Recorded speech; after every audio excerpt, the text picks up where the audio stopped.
Primera mañana lo primero que hace el gobierno de Aznar es forzar a toda prisa, después llama a todos los directores de periódicos para decir que están seguros de que ha sido ETA en una llamada directa del presidente del gobierno. A mí no me llamó, no estaba todavía. Después nos encontramos con que se convoca la manifestación contra la Constitución y en la propia convocatoria ya Aznar declara que, sin decir que ha sido ETA, es ese terrorismo que tantas veces nos ha castigado. En el año 2012, tú habías sido tertuliano en Televisión Española, con el señor Lucas en Radio Nacional, sí, en el 24 horas, y tengo entendido que cuando llega el Partido Popular al control de TV te sacan de todo. No sé si es voluntario o lo deciden ellos. Me sacan de todo, sí, es de un día para otro. De hecho, ni siquiera me lo comunican. Me llama una persona de producción diciendo, oye, aquí no te lo van a contar a nadie, pero que sepas que no te vamos a llamar.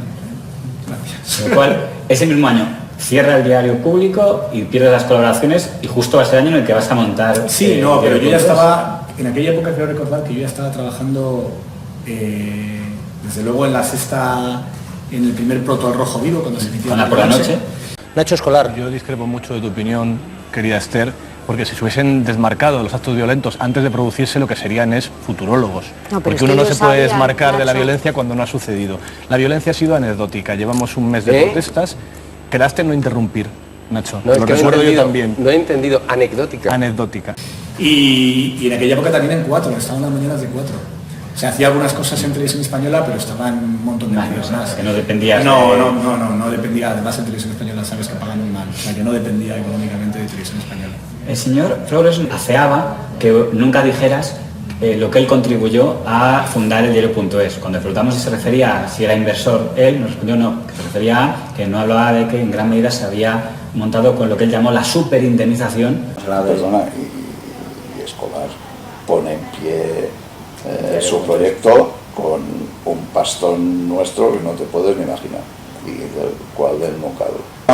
De la indemnización que se llama, de la superindemnización que se llama. Bueno, creo que él exagera un poco la superindemnización. En mi caso fue un año de sueldo, que es verdad que era una indemnización por encima de lo que había cotizado, pero era lo que habíamos pactado, no era nada millonario. Y desde luego el diario.es existe no por esa superindemnización, existe sobre todo por el trabajo. Es verdad que de un montón de gente y también del mío. Es verdad que en aquel momento yo invertí mis ahorros de la indemnización por despido, y eso está contado en todos los sitios. En el diario.es, claro que sí, el ahorro que tenía de que me habían echado en el anterior periódico. Mirando gente que ha sido vinculada, al igual que tú, como gurús de internet, sabían los nombres de gente como Mario Tascón o Siendo la Fuente. Ya sé que las comparaciones son odiosas, pero son inevitables cuando lo miras desde fuera. El señor Tascón intentó crear la información con una inversión un poco importante y con gente como los que habían fundado Recoletos, y no fue bien. En el caso de Siendo la Fuente fue más espectacular, pero consiguió un accionista muy importante como es el BBVA. Creo que no se me ocurre mejor accionista para que si creen el proyecto hubiera podido durar 10 años de una campaña de publicidad muy agresiva. Bueno, pues ya hemos llegado. Este sitio les va a venir fenomenal para el tipo de página web que están buscando. Más céntrico imposible, ya lo ven. ¡Hombre! ¡Buenas! Esto está quedando perfecto. Les voy contando cómo va a quedar la cosa. A ver si les gusta, ¿vale? Venga, atentos.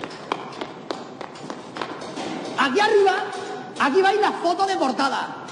Bien hermosa que se vea. Y aquí abajo van a ir las secciones. Cultura, nacional, deporte, bueno. Y lo que a ustedes se les ocurran, que para eso yo no me voy a meter ahí. Y aquí va a ir el banner. Con un GIF animado que eso cualquier sitio que lo pongas queda divinamente. Atentos. Anatoli, dale caña.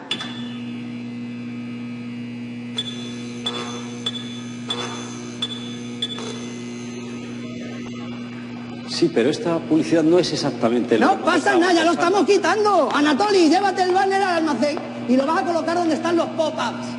¡Hala! Hasta luego, guapa. Lástima. Y tampoco duró. ¿En qué acertó el diario.es en comparación a estos ejemplos? Pues yo esto lo he hablado mucho con el propio Sindo, que es muy amigo mío y sabes que estuvo trabajando muchos años, bueno, sigue de hecho colaborando con nosotros. Está jubilado, en jubilación activa y nos hace alguna cosa, pero ha sido muchos años mi director adjunto en el diario y hemos hablado mucho de ese tema. Yo creo que lo que le fallaba a Soitu es que estaba en lo accesorio, pero no en lo importante. Es decir, es muy difícil generar un hábito de lectura de un periódico si no eres muy diferencial. Muy diferencial en algo. Y la manera suele ser que tú tengas una información mejor que el resto o que tengas una posición editorial distinta al resto. No hay otra manera de encontrar un hueco en el mercado editorial. Y yo creo que Soitu hacía muy bien todo lo demás. O sea, hacía muy bien, ¿verdad? A mí me encantaba, yo lo leía y me interesaba. Pero se te podía olvidar volver. O sea, si no tenías en la cabeza, hostia, que han dado en cambio nosotros hemos conseguido en el diario ser un proyecto de primera lectura, no de segunda lectura. Y creo que por eso nos ha ido bien, porque hemos conseguido convertirnos en una alternativa a otros periódicos. Empezamos con una redacción que no permitía ser redacción alternativa, en el sentido de que éramos muy pocas personas. Pero rápidamente encontramos una voz propia y una manera de enfocar que nos permitió poco a poco ir generando recursos e ingresos a través del apoyo de los lectores para poder contratar más gente y ser primera lectura. Y lo que le falló, en mi opinión, a Soy Tú era eso, que si tú pretendes hacer un proyecto de segunda lectura es muy difícil que consigas generar ese hábito de lectura diaria del que vivimos los periódicos. No sé si te compararías con Pedro J. Ramírez cuando él decía que tenía muchas cabezas de gente que había caído por sus investigaciones, pero por ejemplo no sé qué recuerdas viendo una de las más célebres. El diario.es publica hoy que Cifuentes se volvió a matricular para presentar el trabajo de fin de máster después de supuestamente haberlo aprobado ya. Si alguien piensa que intentando deteriorarme con falsedades, con mentiras o con medias verdades van a conseguir que yo dé un paso atrás, están equivocados porque mirar, para atrás no hay que dar paso ni siquiera para coger carrera. No me voy, me quedo, me voy a quedar, voy a seguir siendo vuestra presidenta. Cristina Cifuentes, aquello fue terrible, ¿no? Hoy estará en Masterchef, en gran medida, gracias a Guindaga, gracias a ti. Sí, a ver, aquello fue muy duro porque... ¿Tú sabías cuando denunciaste lo que parecía inicialmente que era simplemente un político jeta que engordaba su currículum en una falsificación documental que acabó con su asesora condenada a 3 años de prisión?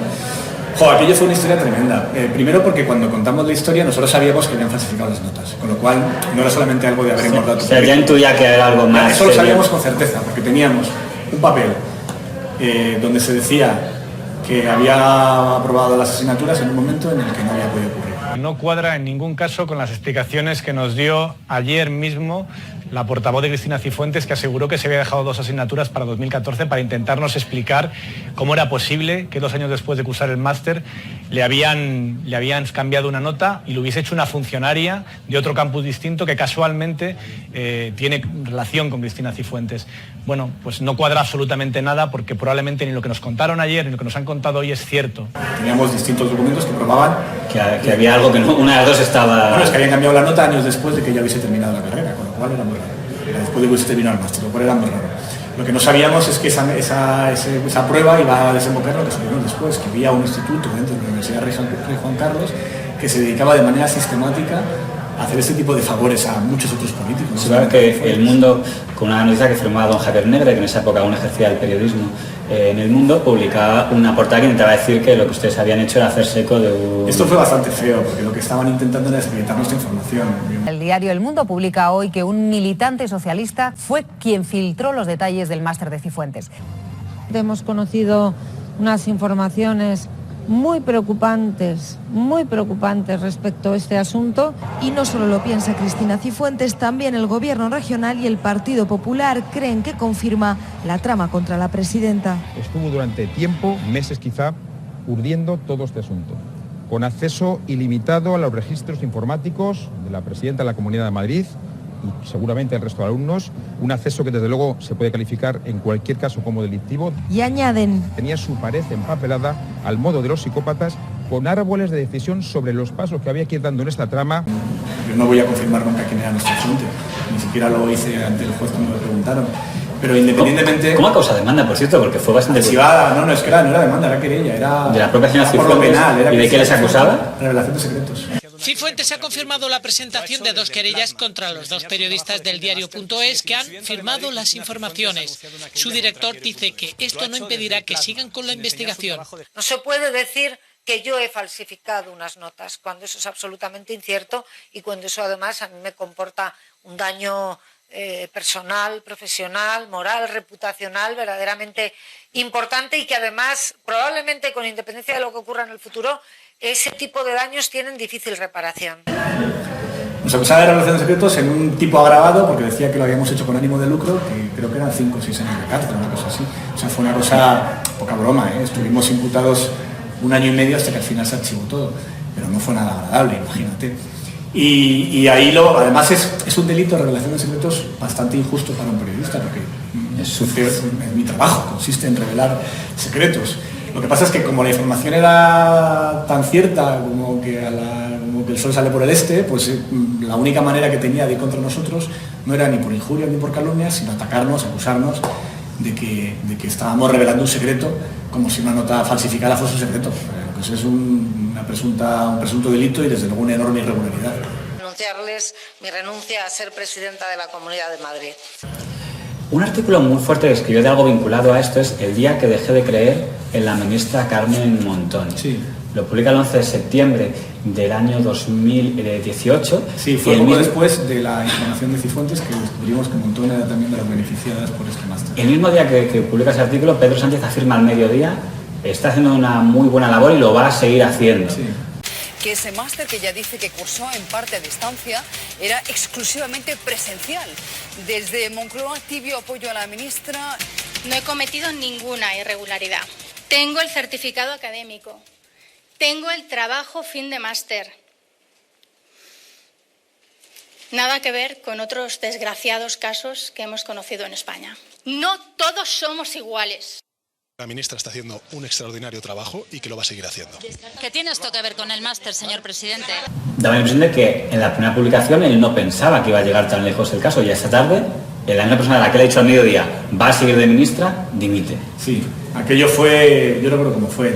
Habíamos tenido Raquel Ejerique, que es la autora de la investigación del caso máster, había empezado con Cifuentes, después contamos cosas muy relevantes de Casado, también que acabó salvado por el Tribunal Supremo, pero que en el fondo tenía el mismo tipo de máster que no había hecho que Cristina Cifuentes. Y en la lista de alumnos de esa fábrica de máster estaba otra política muy relevante. Y recuerdo que justo nada más volver de vacaciones, Raquel y yo hablamos de ese tema y dijimos, tenemos que mirar aquí porque esto tiene una pinta que... Realmente la única explicación es que se siente acorralada, sabe que no tiene papeles para demostrar lo que está diciendo, ella no sabe qué papeles tenemos nosotros, que de hecho tenemos uno que vamos a publicar mañana. Que tiene toda la pinta de que es así también. Y nos pasó lo siguiente, Raquel, que es muy meticulosa, antes de vernos con Montón, yo llamé a Montón y dije, queremos hablar contigo de este tema. Y ella me dijo muy confiada, sí, no te preocupes, vas a ser el quinto o el sexto periodista al que le dé explicaciones con este tema, lo tengo todo clarísimo, venimos a mi despacho Raquel y yo, y te contamos toda la verdad de cómo fue y de lo que pasó y tal. Entonces nos pasó lo siguiente, antes de ir a esa reunión, Raquel trabajó mucho en la investigación, habló con un montón de compañeras de promoción de ese mismo año, no la habían visto nunca, habló con varios profesores, no la habían visto nunca, o sea, no llegamos a la reunión como primer trabajo de esa investigación, sino que era después de mucho tiempo, siendo como es Raquel, una periodista meticulosa que las acaba de buscar. Y cuando llegamos allí, ella nos llegó con un montón de papeles, los apuntes, los títulos, no sé qué, y en dos preguntas la hundió. La primera pregunta es, ¿tú ibas a clase? Sí, por supuesto. ¿Cómo explicas entonces que tus compañeros no te recuerden? Si ya entonces eras una diputada y bueno, en realidad no iba a clase. ¿Cuándo te matriculaste tal día? Bueno, entonces ¿cómo explicas que en la fecha que aparezca? Bueno, es que en realidad tuve un problema. Y luego la que le mató del todo es, ¿y a dónde ibas a clase? ¿Dónde queda la Universidad de Juan Carlos? No lo sabía. Uf. Entonces, claro, salimos de la reunión muy convencidos de que era exactamente lo que parecía. Probablemente ella sí que fue a alguna clase y sí que haría algún trabajo. Y recuerdo que lo que finalmente la mató fue una última noticia, la que la dio un poco antes la sexta, pero nosotros estábamos igual, que descubrió que el trabajo de fin de máster estaba plagiado. Y eso ya fue el momento en el que Sánchez, que por la mañana había dicho que la mantenía, pues horas después dijo que se tenía que ir. Los españoles y las españolas tienen un magnífico presidente del gobierno. Y para que esta situación no influya, le he comunicado al presidente del gobierno mi dimisión como ministra de Sanidad, Consumo y Bienestar Social. He sido transparente y honesta. Como he reiterado, no he cometido ninguna irregularidad. Lo he defendido y lo voy a seguir defendiendo con toda la convicción y también con la conciencia muy tranquila. La semana arrancaba con la dimisión de una ministra que había mentido porque había plagiado. Eso le afecta de lleno al gobierno y de ahí sale también lo suyo. Pero... ¿Usted sale a defenderla en el Senado sabiendo que ella había mentido o es que la ministra le mintió a usted? Yo no soy un fiscal, Ana. Bueno, pero, yo soy el presidente del pero gobierno. ¿es quien nombra a los ministros? Claro, por supuesto. Y yo asumiré la responsabilidad política en el momento en el que haya un ministro que haga algo dentro de un departamento que tenga que ver con la acción política. A partir de ahí, hombre, este gobierno asume y además ejercita una enorme dosis de ejemplaridad y de asunción de responsabilidades políticas. Se hizo en el caso de Maxim Huerta, se hizo también en el caso de la ministra Carmen Montón. Por preguntar a algunos colaboradores que han sido marcados y que quizás se exagera su papel o se disminuye. En la primera etapa del diario.es se señala como secretario del Consejo a el señor Gonzalo Boye.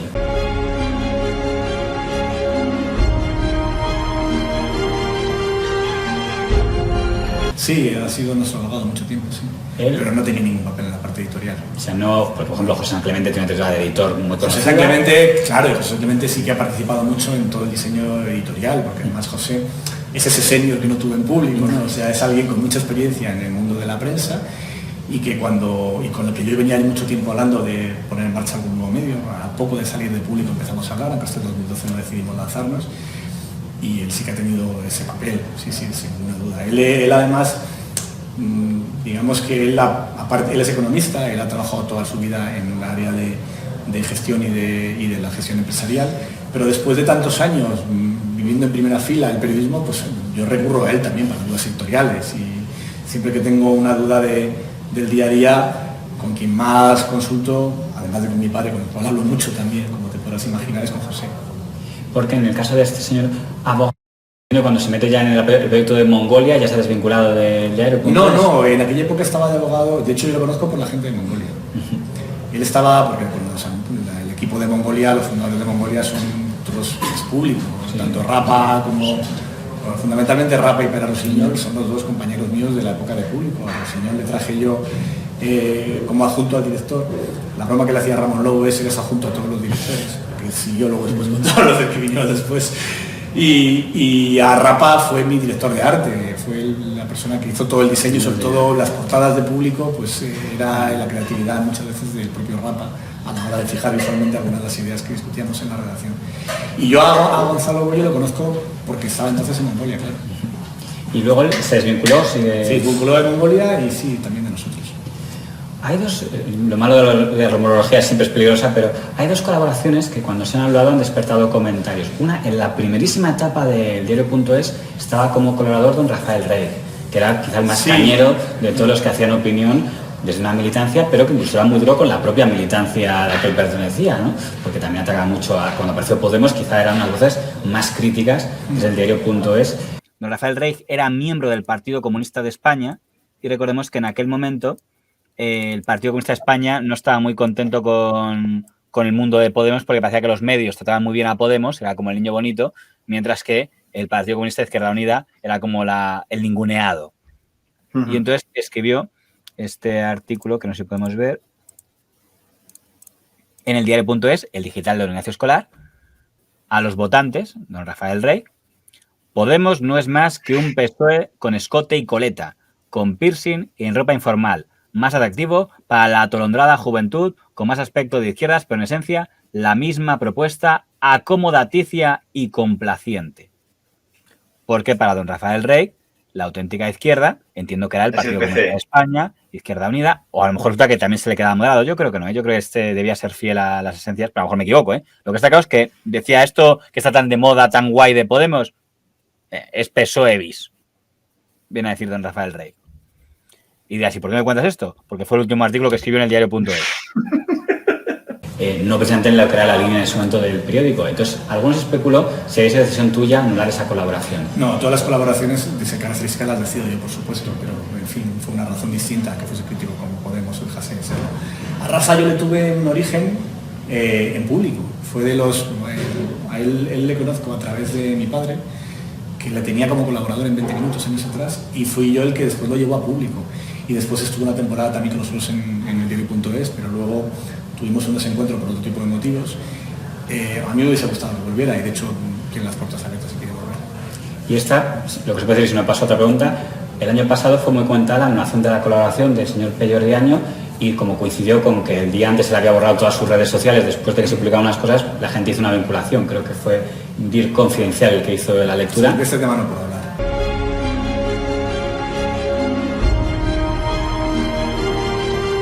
cuando Público publica el tema de las Ramblas, de que que el imán de Ripoll, esa noticia me parecía que era... tú ahí te negaste a hacerte eco cuando estaba sobre todo TV3 dándolo mucha cancha, y el propio señor Robles apareció en TV3 hablando de este tema, y tú ahí dijiste, a esto no juego. Y en el año 2019, en el verano de 2019, sacan el tema de el imán de Ripoll, agente del CNI. En honor a la verdad, ya en el año 2017 se había publicado que agentes del CNI habían contactado con el imán de Ripoll, el jefe de la célula terrorista que cometió el atentado de las Ramblas. El cerebro de la masacre de las Ramblas fue confidente del CNI hasta el día del atentado. Decía la información publicada por don Carlos Enrique Bayo, que llegaba más lejos y decía: el CNI conocía los planes de los terroristas en sus viajes. Dices que haces sugerencias o insinuaciones. Hombre, lo que hago son preguntas. Insinúa en su información que a lo mejor el imán de Ripoll pudo ser remunerado con fondos reservados del Estado español. Aunque reconoce que Público no ha podido verificar este dato, a lo cual uno se pregunta si no ha podido verificarlo, ¿por qué lo pone en circulación? Com anem? Jaume Roures, com estàs? Bé? Bé, jo en general estic bé, sí. Enhorabona per aquesta exclusiva, per la part que et toca. A què atribueixes aquest silenci mediàtic? Clar, hi ha hagut una cosa que és que el debat s'ha generat més entorn a la veracitat de la notícia que la eficacia o el paper que va tenir el CNI. Los documentos que hasta ahora ha difundido Público.es no permiten acreditar que el cerebro de la masacre de las Ramblas fue confidente del CNI hasta el día del atentado, ni que el CNI escuchaba los móviles de los asesinos de las Ramblas 5 días antes de la matanza, ni tampoco que el CNI borró la ficha de confidente de su base de datos, como se ha asegurado en ese medio. Sin conocer la fuente, no tienen nada que nos permita acreditar su autenticidad. Con lo que por ahora tenemos sobre la mesa, no creo que se pueda decir que el CNI pudo haber evitado el atentado de las Ramblas o insinuar que los fondos reservados del servicio secreto pudieron haber financiado el atentado, como ha llegado a afirmar el periodista de Público.es que firma la noticia, Carlos Enrique Bayo. O sugerir que la masacre de las Ramblas fue un atentado planeado, tolerado o incluso pagado por el CNI para acabar con el referéndum catalán del 1 de octubre, como están haciendo otros medios independentistas a raíz de esta serie de artículos de Público.es. Afirmar o sugerir algo tan grave con pruebas por ahora tan endebles me parece tan irresponsable como la teoría de la conspiración del diario El Mundo sobre los atentados del 11M de Madrid. De esa información lo que decía es, venía a decir que el imán de Ripoll era un agente del CNI, o por lo menos insinuarlo. Iba más allá, yo creo que estaba diciendo que en realidad el CNI sabía el atentado y un poco más que lo había inducido, promovido, y a mí se me parecía que es una formación tan extraordinaria que requiere muchas más pruebas que el hecho, que parece que es factual, de que el imán tuviese relación con el CNI en su momento. O sea, me parecía, en fin, y sobre todo que la información que en su momento se dio, nosotros somos muy sensibles a las críticas de nuestros lectores. Hubo varios socios que me preguntaron por qué no estáis hablando de eso, es muy habitual, y entonces me vi en la obligación de explicárselo a los lectores y decirles a los socios, no vamos a entrar en esto porque mi criterio informativo es este y porque aplicamos una serie de...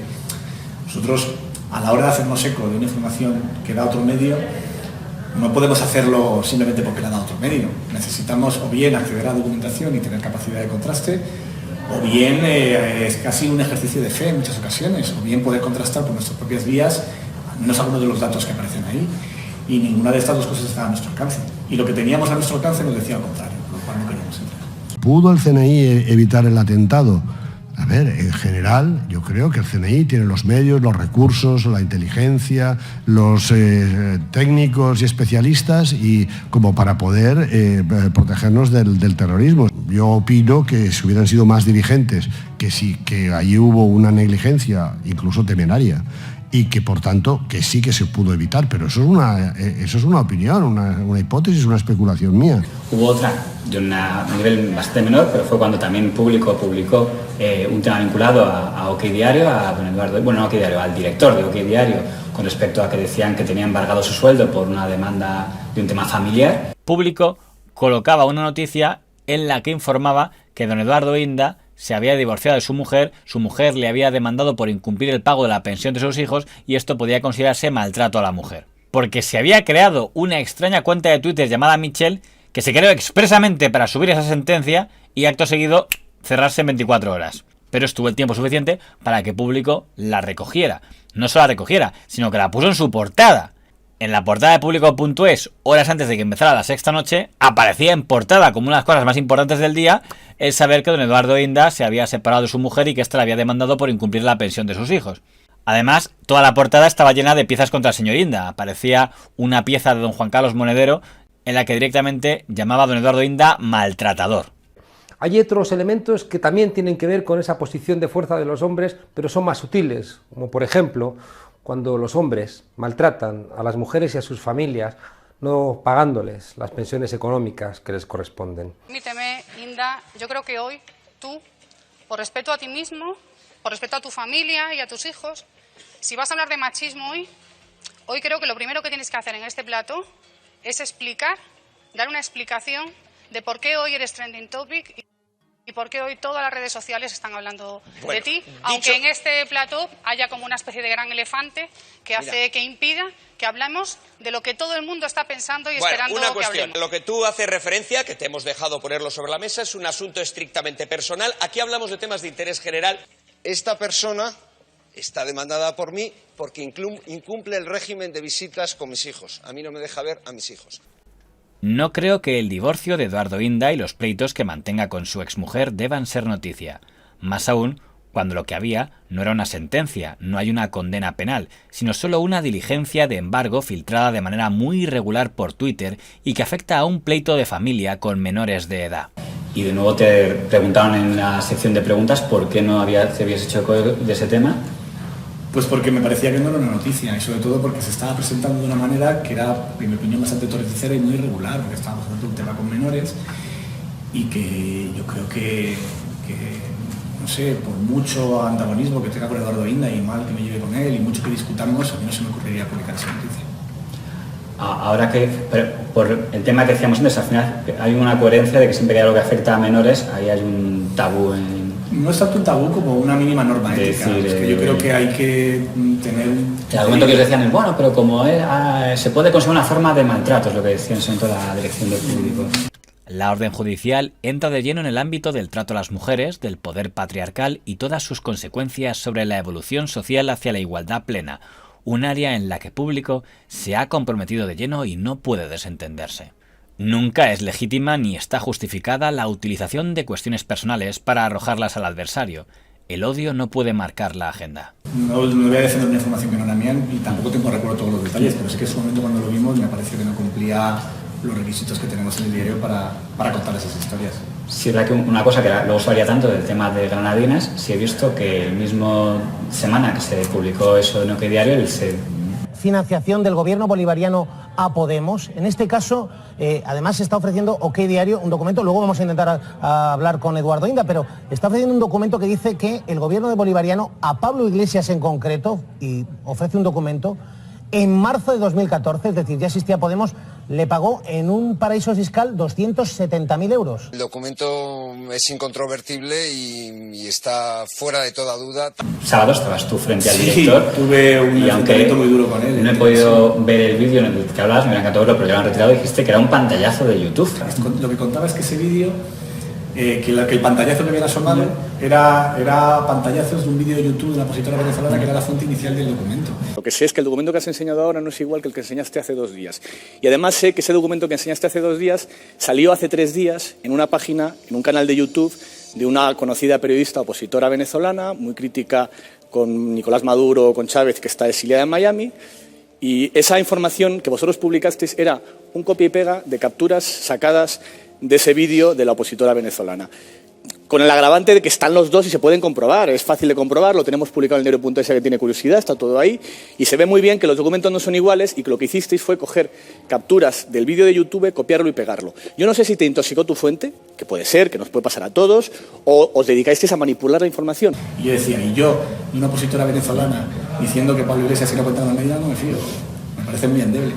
Porque lo que pasó es que te puede pasar incluso la información que habíamos publicado en el diario ese día, contando que ese documento estaba copiado de un vídeo de YouTube publicado unos días antes, y tuve un enfrentamiento muy duro con Eduardo Inda, donde le decía que esa información, pues que le había engañado la fuente o se me había equivocado él, pero no tenía un paso. En la llamada guerra de comisarios, el digital OK Diario fue acusado de ser el destinatario de las filtraciones del comisario Villarejo y el Diario Público de ser el destinatario de las filtraciones del comisario Martín Blas. Pero el Diario.es quedó al margen de esta contienda. ¿Nadie ha marcado el Diario.es? ¿No llamaron a su puerta? O... Sí, desde luego que sí. Lo que pasa es que nosotros tenemos la suerte de contar con un periodista de tribunales y una experiencia en interior que es Pedro Águeda, que los conoce a todos muy bien. Pedro ahora hace tribunales y hace temas de investigación, pero en origen hacía información de interior. Y es una de las personas con mejor información ahí. Entonces eso nos vacunó, en realidad. A mí me mandó recados a través de terceras personas Villarejo para verme, pero no me quise reunir con él. Y por eso no he podido grabar tampoco. Simplemente para conocer las relaciones que mantiene usted con el magnate globalista George Soros. La fundación del magnate estadounidense George Soros habría destinado cientos de miles de dólares al control sobre la opinión pública en Europa. Vamos a crear una red, y ya la hemos creado, sin el control y la censura de los Soros. Usando siempre la figura de su subdirector, el señor Cuando, la historia famosa de Soros, que también hay, no solo de Extremadura, también RT también sacó cosas de que ustedes estaban... El único vínculo objetivo que tengo es, bueno, lo que dijo Bestringer. En el año 2018, don Jorge Bestringer, cuando el Diario.es se niega a publicarle un artículo contra la inmigración, denuncia que eso puede ser porque, claro, reciben financiación de George Soros. Que dijo que usted no le publicaba un artículo anti-inmigración. Pero es cierto que se lo publiqué porque me parecía que el artículo cumplía con la línea editorial del diario y con los mínimos éticos. Estaba diciendo algo que yo creo que era falso. Pero bueno. Y luego otro argumento es que el señor Sánchez pues, fue asesor de la Open Society, que era como el argumento que ellos siempre dicen. No, pero es algo mucho más sencillo. Nosotros hemos tenido publicidad. Hemos tenido grants, o sea, becas de la Open Society. La Open Society es una fundación que se dedica a financiar un montón de proyectos si el proyecto le interesa. A nosotros nos ayudó con una cosa. Muy al arranque del diario nos puso algo de dinero, estamos hablando, no sé si eran 50.000, 60.000 euros por año, o sea, no, en un presupuesto, este año son 16 millones, sí, en aquella época era una cosa muy pequeña porcentualmente, y fue para pagar el desarrollo de Filtrala, que fue un buzón seguro que desarrollamos para que personas anónimas pudiesen mandarnos información sin que ni siquiera nosotros mismos pudiésemos saber de dónde salía. Era la época estrella de Wikileaks y desarrollamos un sistema que utilizamos ese dinero para ponerlo en marcha, pero en fin, era dentro de los ingresos del diario era un porcentaje ridículo. A mí me parece que la Open Society, que es verdad que es una fundación muy potente y que tiene, más que en España, tiene mucha importancia, sobre todo en medios de comunicación en América Latina, porque en muchos países donde tienen problemas de libertad de expresión serios, pues estoy pensando por ejemplo en El Faro de El Salvador, el dinero de los grants y las becas que dan ese tipo de fundaciones es importantísimo, pero no para hablar de la inmigración, sino para fiscalizar al poder y que no te metan en la cárcel, que es lo que se dedican a hacer muchas veces estos periódicos. Y en nuestro caso, nosotros es verdad que en nuestra línea editorial, en temas como la inmigración, tenemos posiciones que pueden ser cercanas a las de la Open Society, pero eran así desde que antes de que estaba lanzándose el Diario.es, ya defendíamos, estábamos en contra del racismo y la xenofobia, que no viene de ahora, ¿eh? O sea, no es una cosa que nos haya dado de repente y que nos haya dado por ahí, no para nada. Pero sí, ha sido una conspiración. Yo creo que el problema que hay con el diario es que en nuestro caso es la aspiración sencilla, parece que nos gusta, que es, este ha sido un periódico fundado con el dinero de 16 periodistas que estábamos en el paro. Uno de ellos, pues, como decía Robles, mi organización. Con ese dinero juntamos muy poquito, porque en fin, los periodistas no nos sueltan indemnizaciones millonarias. Creo que el capital inicial del Diario.es, entre aportaciones no dinerarias, es decir, trabajo no remunerado, y inversión, era 1 millón de euros. Y la parte de inversión metálica era muchísimo menos que eso. Con eso, ¿por qué hemos conseguido construir un periódico tan grande? Pues porque poco a poco hemos conseguido que miles y miles y miles de personas nos apoyen como socios. Nosotros, lo que de verdad nos financia, que el año pasado fue casi la mitad de los ingresos y es así casi siempre, son 90.000 personas que apoyan económicamente el diario. Que se dice pronto, 90.000 personas que están pagando por un periódico que podrían leer gratis. Ahora que eres un grupo, porque también adquirieron Bertele, también tienen... Bertele de hecho ahora ya no, ni siquiera es una empresa distinta, hemos cerrado la empresa y están los trabajadores de Bertele. ¿Qué te parece que un presentador para responder a Bertele pusiera su cara en las pantallas de televisión española? No me enteré de Cárdenas, eso. Porque es machista, porque lo dice este señor que es Ignacio Escolar, que es el director del Diario.es, y Bertele, que es del mismo grupo, y que, curiosamente, ellos que se inventaron diciendo que había habido un incendio en las redes sociales, de hecho fueron 10 tweets, de los cuales 5 fueron justamente de ellos, de colaboradores que trabajan en ese mismo diario. Aquello fue una polémica un poco tremenda, así no me acordaba. Que no era por el Diario.es, era por Bertele, pero en vez de poner la cara del director de Bertele, puso la de la suya. Bueno, yo no dejo de ser el editor de Bertele, pero en fin, aquello es algo pasado. Pero en el caso de Bertele, era un periódico que habían fundado antiguos no, parte de los fundadores del diario eran los dueños de Bertele, y en un momento dado ellos querían retirarse y compramos el periódico y lo integramos dentro del diario.es con nuestra sección de televisión. En noviembre de 2022 ocurre algo que es muy llamativo. Don Pablo Iglesias, a quien se había atribuido una cercanía, sobre todo porque hizo una broma una vez en 2014 de que decía que usted era un buen director porque una vez le pidió que cambiara una foto. Nacho dirige uno de los periódicos digitales más innovadores que existen en este país y tiene un director, que es él, y manda, ¿eh? Yo recuerdo una vez, si me permites contar esta anécdota, que sacaron una foto mía, de estas fotos que te cogen que sales con cara de demente, y le puse un WhatsApp de Nacho. O sea, esta foto, mi periodista digital me saca una cosa así y me dijo, tienes toda la razón, dio la instrucción que tuvo que dar y se cambió esa foto. De que decía que usted era un buen director porque una vez le pidió que cambiara una foto y la cambiara, que él lo hacía como elogio, pero no sé si... No, era un elogio. Era una... No, era cuchillada. Pues en noviembre del año 22, en muy poco tiempo, cuando se aprueba la ley del solo sí es sí, que critican en el diario.es, nos encontramos con que primero él, el propio don Pablo Iglesias, aparece en la SER hablando muy durante el periódico, sobre todo usando como argumento un artículo de Esther Palomera muy crítico contra él. Que el insulto de Vox había venido provocado por artículos como los de la señora Palomera, a la que llamó hipócrita. Y por si no había quedado claro, lo volvió a repetir en la cadena SER.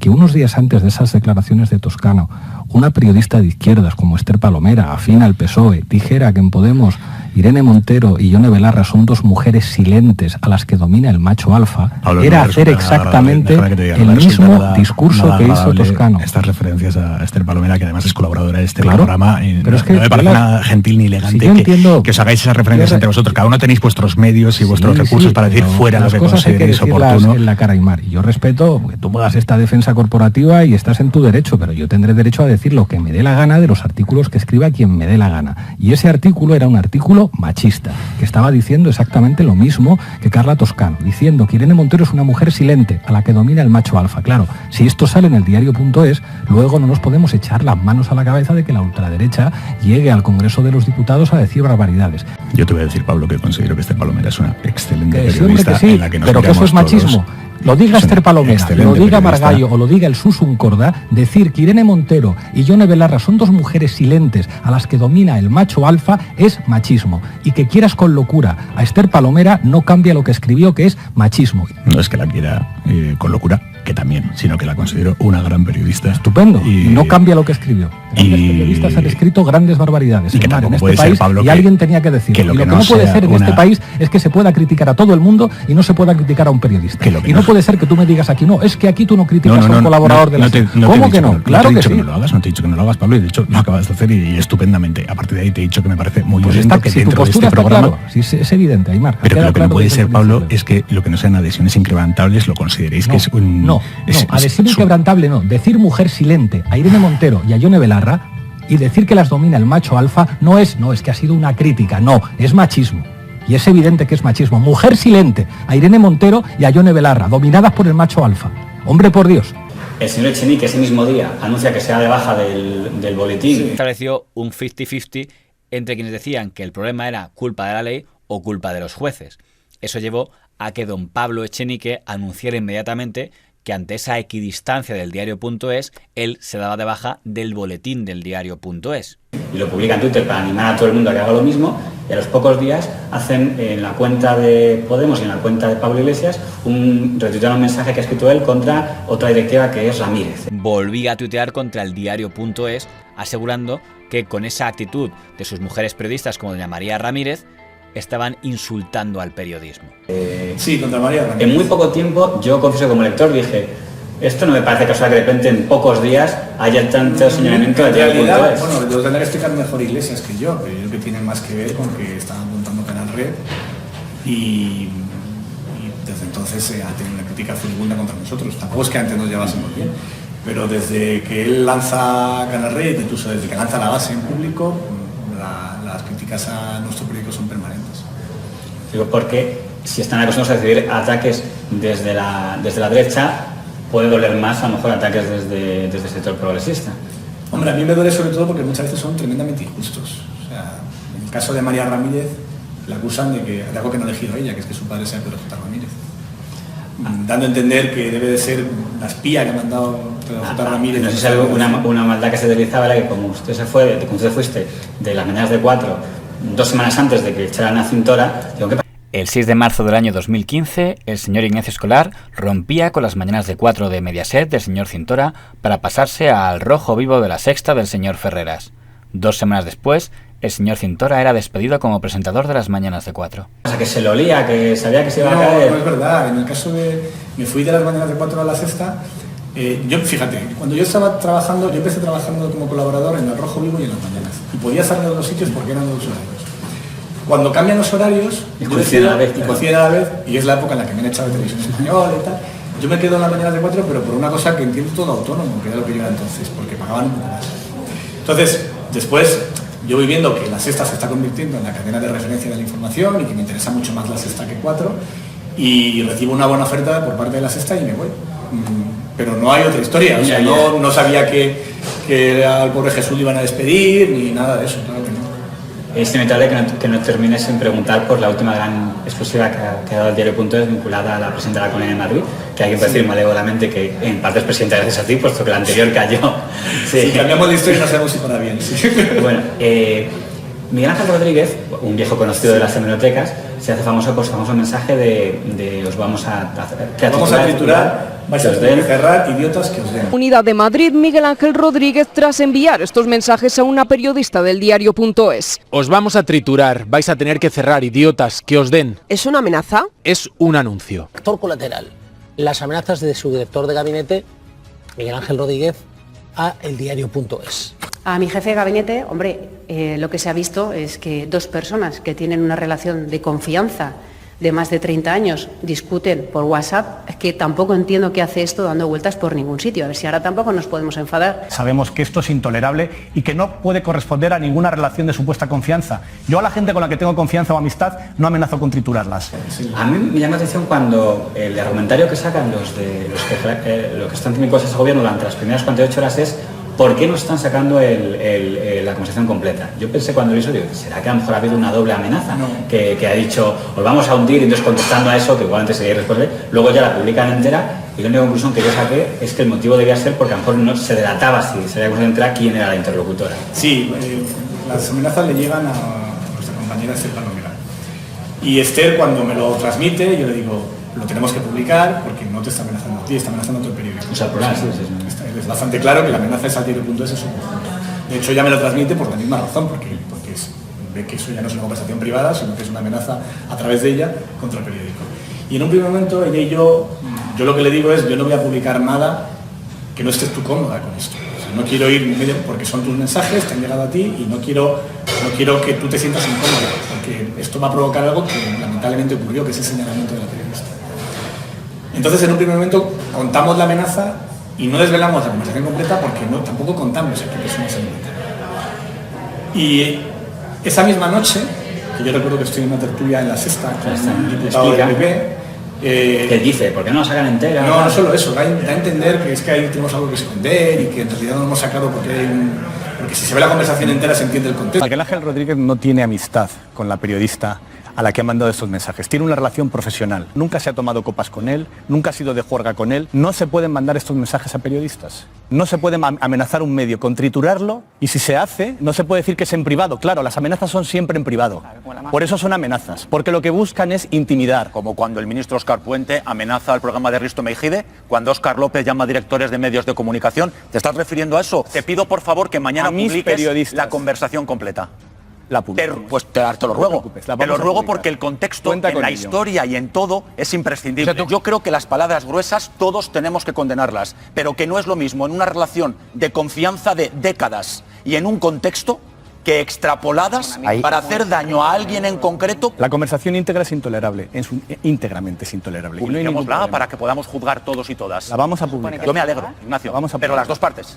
La vamos a publicar. ¿Y bien? Da a entender que es que ahí tenemos algo que esconder y que en realidad no lo hemos sacado porque si se ve la conversación entera se entiende el contexto. O sea que, en fin, la conversación completa es peor. Yo por eso cuando escuché eso pensé, digo, será a lo mejor que hay una doble por eso cuando salió, sí, luego la vi, me sentí muy decepcionado porque pensaba, digo, pues que han amenazado y dicho, que vamos a hundir y entonces, y nosotros a triturar, que tampoco les dejaba muy bien. Era todo, o sea, la conversación completa, tú la ves y lo que ves es a alguien que se extralimita 10 o 12 pueblos amenazando a un medio de comunicación y a una persona que le responde como de bien, como responde siempre de bienestar.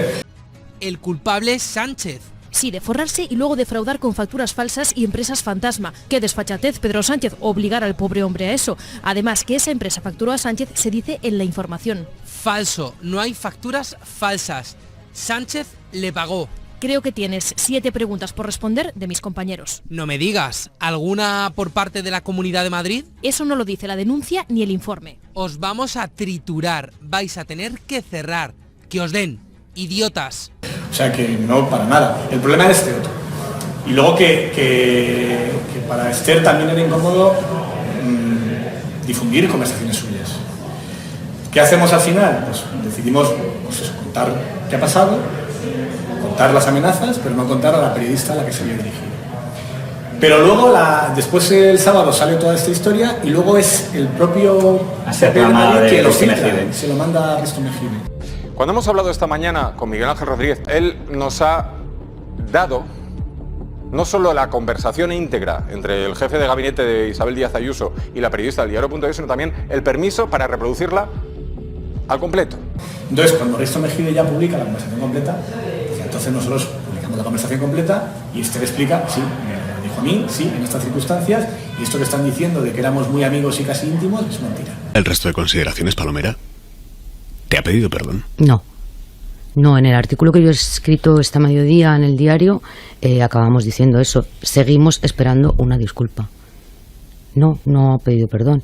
Una de las cosas que yo digo en ese artículo es que los amigos, si lo fueran, discuten y se insultan y cuando pasa esto, pues te llamas, me dices un te quiero, lo siento, no ha ocurrido nada de esto, no somos amigos y por lo tanto él entiende que no tiene que pedirme disculpas porque no somos amigos. Como la amenaza la hace la comunidad, bueno, a lo mejor ya que es a título personal, pero alguien que tiene algo que ver con la Comunidad de Madrid. Me decía Germán Yanke una vez que la Comunidad de Madrid era el primer anunciante de Madrid, no sé si es exagerado. Sí, lo es. Pero de lo que sí tengo constancia es de que la Comunidad Autónoma de Madrid es en este momento el primer anunciante en esta región, la más económicamente poderosa de España, y que el reparto de la publicidad no es virgen. Que tampoco seamos absolutamente ingenuos, que estamos ante el primer anunciante y que el reparto de los dineros de la publicidad del Gobierno de Madrid tiene intereses detrás. Es una de una de las formas que puede hacer trizas una institución a un periódico. ¿A efectos prácticos han notado algún tipo de daño? Pues estamos evaluando, nos cuesta saberlo porque es muy difícil medir en tan pocos meses, pero lo estamos midiendo, claro que sí, y no me sorprendería que tenga ese tipo de repercusiones. Pero es verdad que decías que la Comunidad de Madrid es el mayor anunciante de Madrid. Es cierto, pero la gran ventaja del diario es precisamente que nosotros no dependemos tanto de la publicidad. Y que nosotros, nuestra principal sostén son los lectores, son los suscriptores.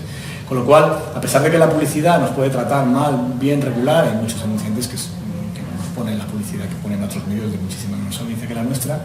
Nosotros tenemos muy protegida nuestra independencia y la solvencia del periódico porque no dependemos de la gracia de Miguel Ángel Rodríguez y su dinero público. Ni tampoco del Gobierno de España. Pues no me queda más que agradecerle el tiempo que me ha dedicado y como lector del blog Explorar lo que anuncio con una sección es las mentiras de alguien y tirar de hemeroteca.